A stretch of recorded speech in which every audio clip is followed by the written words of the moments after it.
Welcome to Ballet Bites, where we dive deep into the magic of ballet jumps and all that makes them both art and science.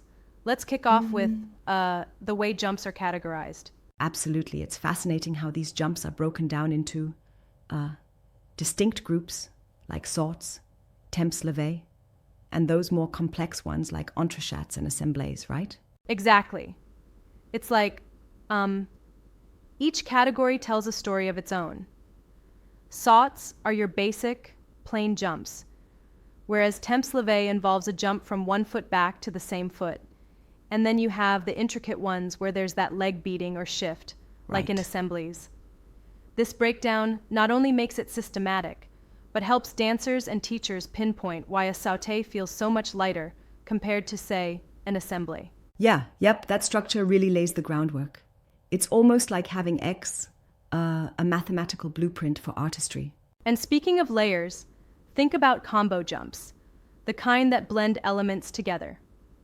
Consider Sisson, which is almost like a temps levé in disguise with that scissors effect. And then there's the grand jeté, which is essentially a power-packed saut that splits in midair with such drama.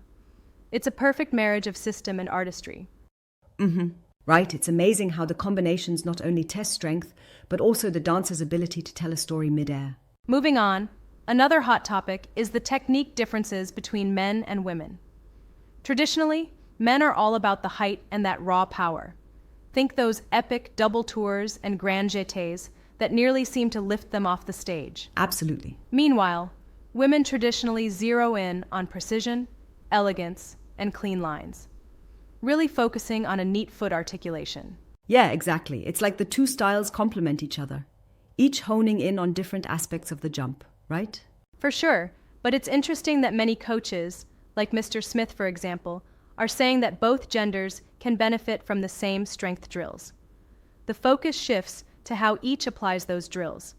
Men might use them to achieve explosive height, while women may lean more on creating that graceful, refined appearance. True.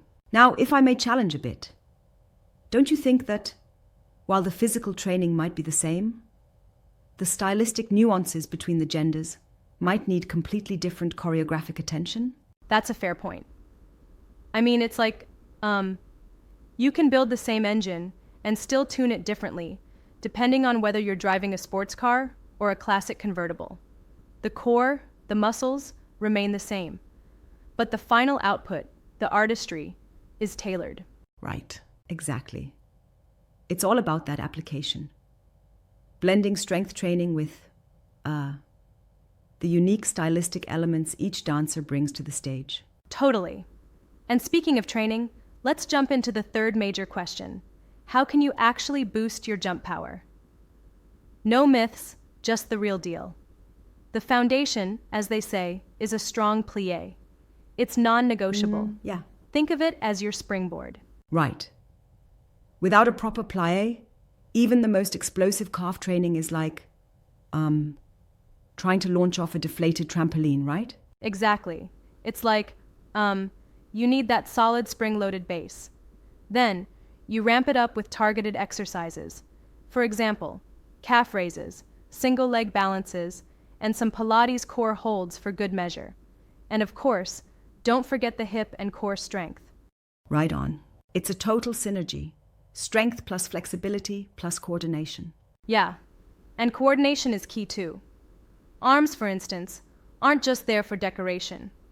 They drive lift, balance, and, they help sync the whole movement. Imagine how a misaligned port de bras can throw off even the most powerful jump. Absolutely. Exactly.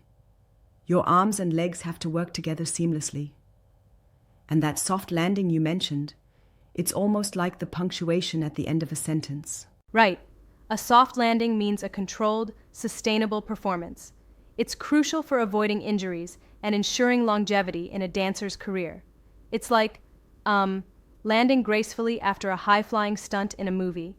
You don't want that crash landing. Yeah, that's a great analogy. So, let's take the grand jeté as an example. Walk me through the process briefly. Sure. For the grand jeté, you start with a deep plie on one side. It's like preparing your coiled spring. You then, swing through, spring up, keep your knees tight to your chest, and execute that dramatic split in the air, with your arms framing you perfectly. Right at the end, you land softly on your pointed front foot, absorb the impact, and roll back gently. Right? Wow. That's such a finely choreographed process. It's almost like an intricate dance of physics and grace, all happening in a flash. Exactly.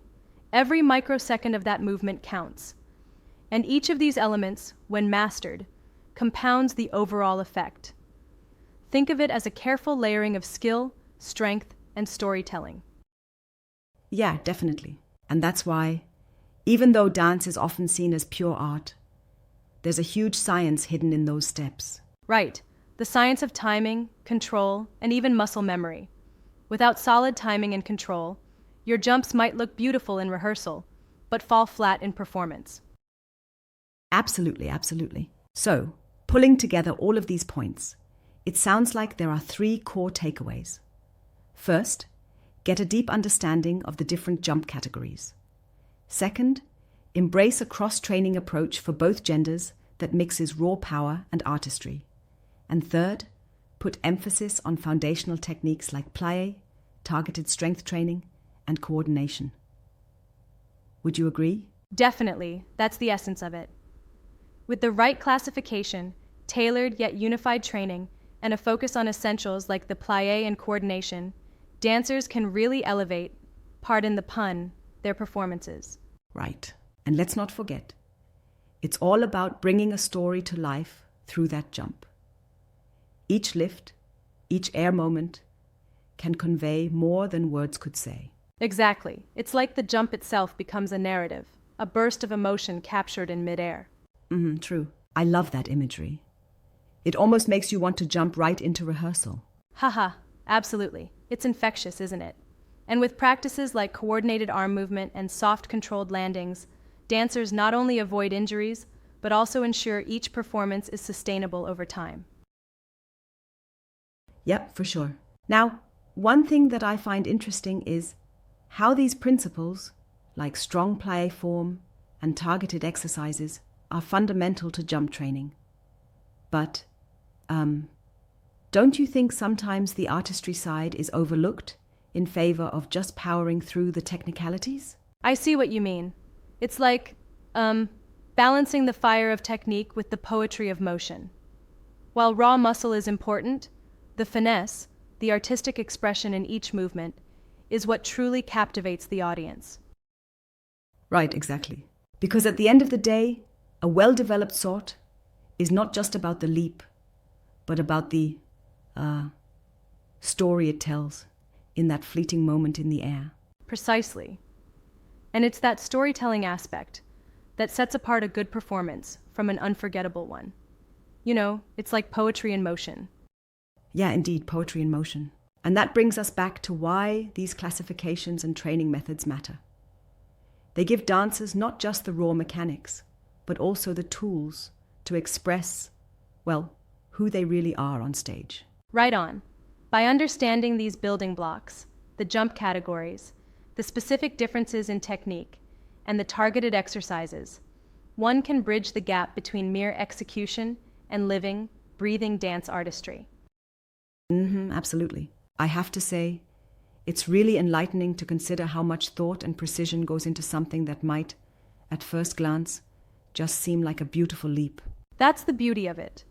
All the detailed preparation, the fine-tuning of muscles, timing, and expression all culminate in one breathtaking moment. Right, that's what makes ballet so magical. And for anyone listening, remember the takeaway. Know your jump categories, train hard with a unified yet specialized approach, and let your jump tell a story that resonates. Thanks for joining me on this deep dive. Thanks for listening, and keep soaring high with your art, one graceful leap at a time.